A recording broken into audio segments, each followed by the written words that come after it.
Students, it is very important to know that कि जिस तरह ज़मीन की सतह हमवार नहीं होती, इस तरह समंदर की गहराई भी हर जगह पर एक सी नहीं होती है। कहीं पर गहराई कम होती है और कहीं पर गहराई ज़्यादा होती है।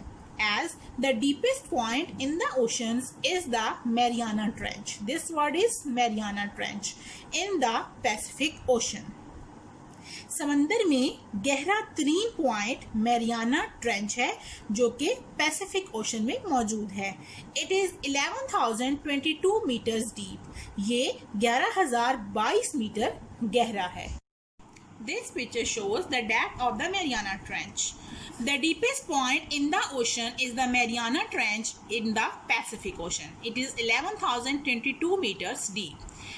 मैरियाना ट्रेंच जो है वो कहते हैं कि 11,022 मीटर्स यानी कि 11,022 मीटर गहरा है, but according to another study it is 11,035 metres below the sea level, यानी कि इसकी डेप्थ जो है वो 11,035 मीटर्स है। As you can see this depth is the 11,035 metre.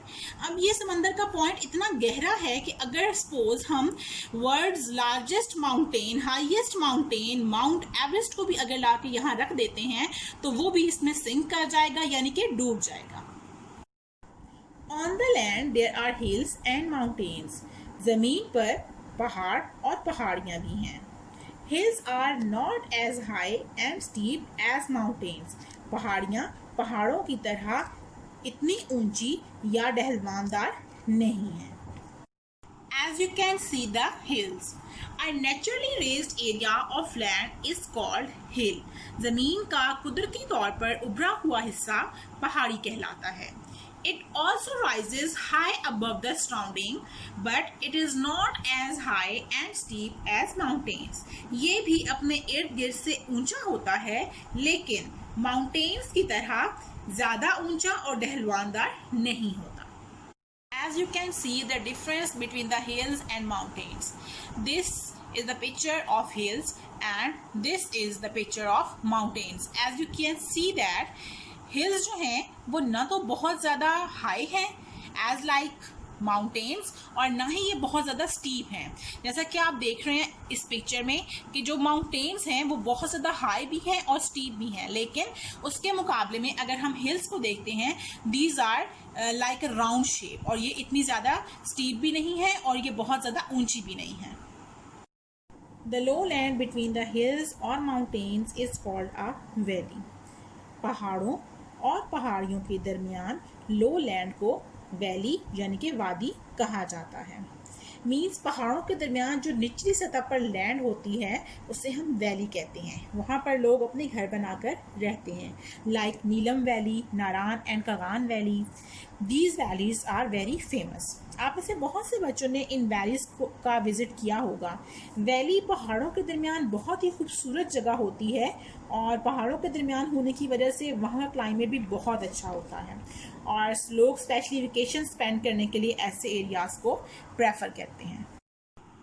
As you can see, this is the picture of Neelam valley, और आप देख सकते हैं कि यहाँ पर पहाड़ हैं और बहुत ऊंचे ऊंचे पहाड़ हैं और इन पहाड़ों के दरमियान ये थोड़ी सी फ्लैट लैंड है जहाँ पर लोगों ने अपने घर बनाए हुए हैं और लोग यहाँ पर रहते हैं। और ये प्लेस जो है पहाड़ों के दरमियान, ये जो लो लैंड है, इसको हम वैली कहते हैं। High area of land is called a plateau. जमीन का ऊंचा इलाका प्लेट्यू यानी कि सतह मुर्तफा कहलाता है। Flat lands at lower level are called plains, और निचली सतह पर हमवार जमीन प्लेन यानी कि मैदान कहलाती है। This picture shows the plains and plateau.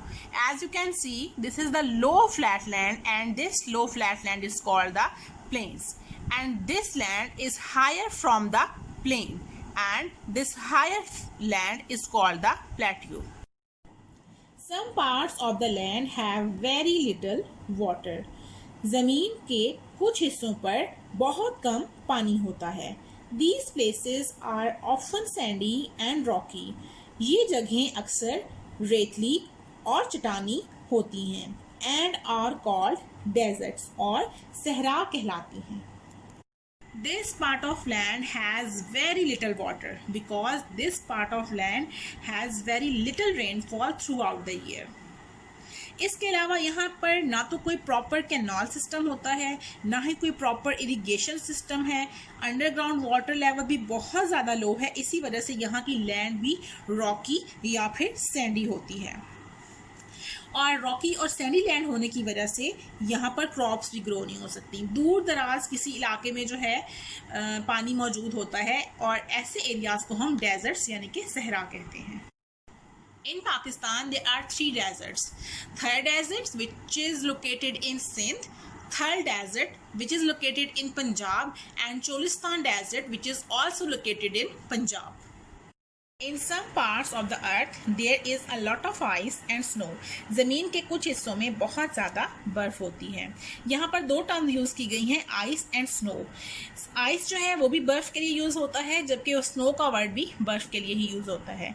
इन दोनों में डिफरेंस ये है, आइस कहते हैं स्नोफॉल के बाद पहाड़ों पर जो बर्फ़ जम जाती है उसको हम आइस कहते हैं, जबकि रुई के गालों की तरह जो है वो जब आसमान से बर्फ़ गिर रही होती है उसको हम स्नो कहते हैं। And it is very cold, और ये बहुत ठंडी होते हैं। Very high mountains are often covered by snow, बहुत बुलंद पहाड़ अक्सर बर्फ से ढके होते हैं। In other parts there are thick forest, दूसरे हिस्सों में घने जंगलात होते हैं। An area of land surrounded by water on all sides is called an island, ज़मीन का हिस्सा जो तमाम अतराफ से पानी से घिरा हो जजीरा, आइलैंड यानी कि जजीरा कहलाता है। This picture shows the land body surrounded by water on all sides, and this is called an island. A body of water surrounded by land on all sides is called a lake. एक water body यानी कि ज़मीन का ऐसा हिस्सा जिस पर पानी हो, उसको जब तमाम अतराफ से ज़मीन ने घेरा हो, लैंड ने घेरा हो, तो उसको हम जो है वो झील कहते हैं। Like in Pakistan, Saif al-Muluk in Naran is a very famous lake. As you can see in this picture that this is a lake, और ये एक वाटर बॉडी है जिसको तमाम तरफ से लैंड ने घेरा हुआ है। ऐसी बॉडी को हम लेक कहते हैं। We get fresh water from lakes and rivers. हम दरियाओं और झीलों से ताज़ा पानी हासिल करते हैं। Rivers begin in the mountains and flow down into lakes or the sea. दरियाओं का आगाज पहाड़ों में होता है और ये नीचे बहते हुए समंदर में या झील में चले जाते हैं। It is important to keep our lakes and rivers clean, हमें हमारी झीलों और दरियाओं को साफ रखना बहुत अहम है। Polluted dirty water causes animal and plant life in it to become diseased and die out, क्योंकि आलूदा या गंदा पानी में मौजूद आबी जानवरों और पौधों की बीमारी और मौत का सबब बनता है। This upsets the cycle of nature, ये कुदरत के चक्कर को या कुदरत के निज़ाम को भी मुतासिर करता है। एंड कॉजेज मोर प्रॉब्लम्स, और बहुत सी मुश्किलात का सबब बनता है। This is the water cycle, और ये कुदरत का निज़ाम है जिसमें अर्थ की सरफेस पर मौजूद पानी सूरज की हीट की वजह से वाटर वेपर्स में कन्वर्ट होकर आसमान की तरफ उठता है, और फिर आसमान में जाके कंडेंसेशन के प्रोसेस में वो पानी ठंडा होकर बादलों की शक्ल इख्तियार कर लेता है, और फिर वही पानी बादलों से बारिश की सूरत में ज़मीन पर गिरता है।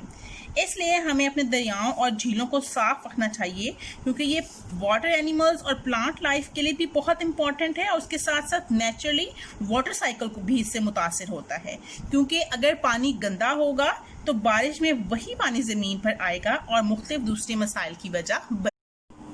There are many other landforms on the earth. ज़मीन पर और बहुत सी लैंडफॉर्म्स हैं which you will learn about later, जिसके बारे में आप बाद में पढ़ेंगे। This is all about your chapter. Please don't forget to learn and revise your lesson. Stay home, stay safe. Thank you so much. Allah Hafiz.